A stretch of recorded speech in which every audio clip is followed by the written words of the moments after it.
Hey guys, welcome back.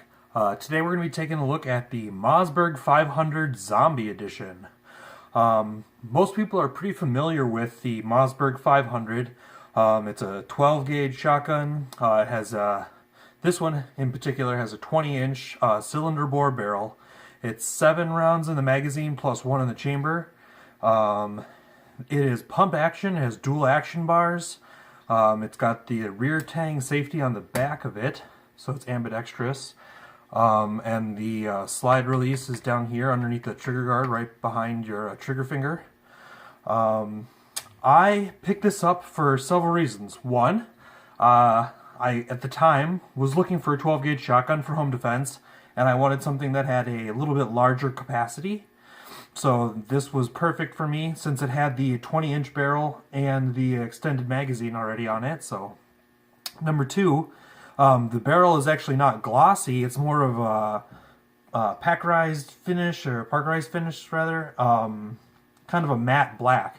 So I like that rather than the regular Mossberg 500 that has quite the glossy blued barrel. So this particular shotgun is actually one of my favorites, even with the giant green ZMB for zombie on the side. The funny thing is that this isn't much different than the cruiser model, other than the fact that, yeah, it's got a zombie logo on the side. So, and like I said, the barrel is matte black rather than a blued, shiny blued finish. So, I did put a weaver rail on it, and I have a Centerpoint Tactical red dot, which is red and green illuminated with actually 4 different dots or crosshairs that you can use. I was running this Allen 7-shot shotgun or shell holder on the stock. However, under recoil, even when this was empty, it would still constantly be sliding around just from the recoil of a 12 gauge. So I won't be using this anymore.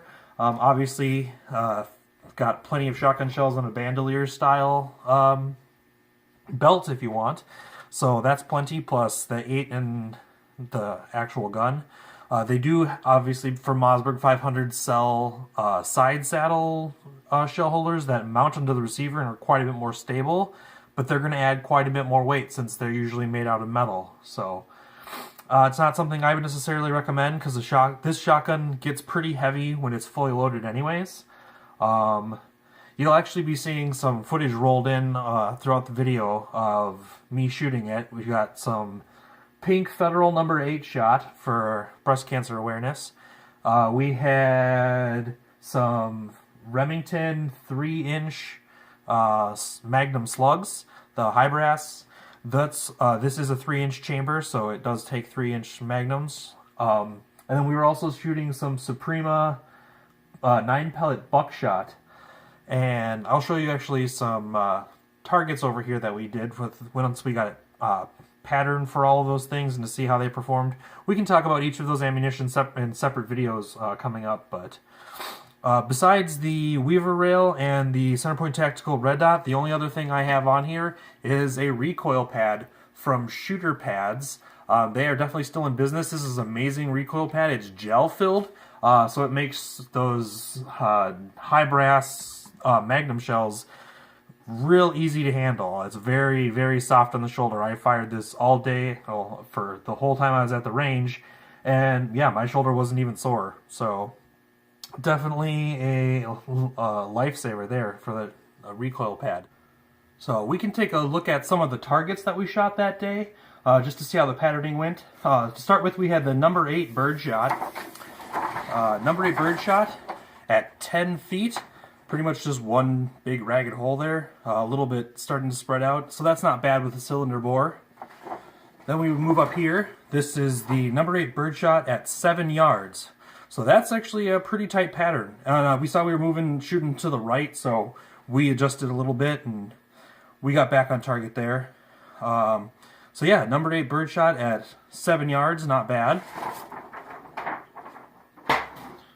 Then this next one is the number 8 Birdshot at 15 yards.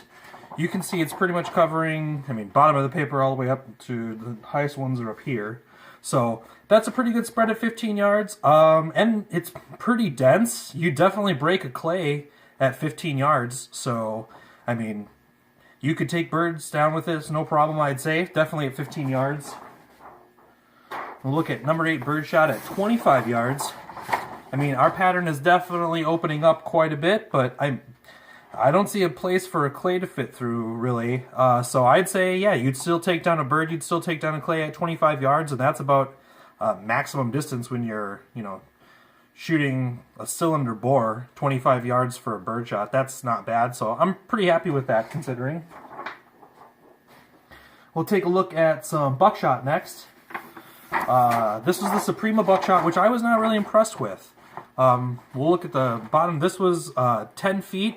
The buckshot all patterned just fine at 10 feet. At 7 yards, though, the pattern's all right, but our wad's coming way off target already. So it's not really sticking with the pellets. It's not like a Federal Flight Control wad that would give you a way better grouping. You'd probably have the same style hole down there as up here if you were using the Federal. So this is Suprema. It's all right. I would say at least to 7 yards, you're doing just fine. So then this is the buckshot out to 15 yards. You can see it is quite a spread. So again, Federal Flight Control wad, you'd be seeing something way better at 15 yards. We also started doing slugs here. This was the 7 yard slug and the wad, and this is the 15 yard slug and the wad is way up here actually coming off the paper. So yeah, I mean, slugs were very accurate, to say the least. Totally good enough. I mean, that's 15 yards. We were hitting bullseyes once we were dialed in. So here's the last target. This was the buckshot at 25 yards, and that is pretty spread out. There's only 5 out of 9 pellets on here, and then there was the 25 yard slug. So yeah, maybe a little bit down to the right. We can get this you know, zeroed a little bit better for slugs, but I think I'm the one pulling down to the right for the most part. So overall, though, this shotgun can do anything that you ask it to. Birdshot, buckshot, slugs. So I guess, you know, what can you say about a Mossberg 500 other than it works? So we'd like to thank you for stopping by. Remember to like, subscribe, comment, and share, and we'll see you next time.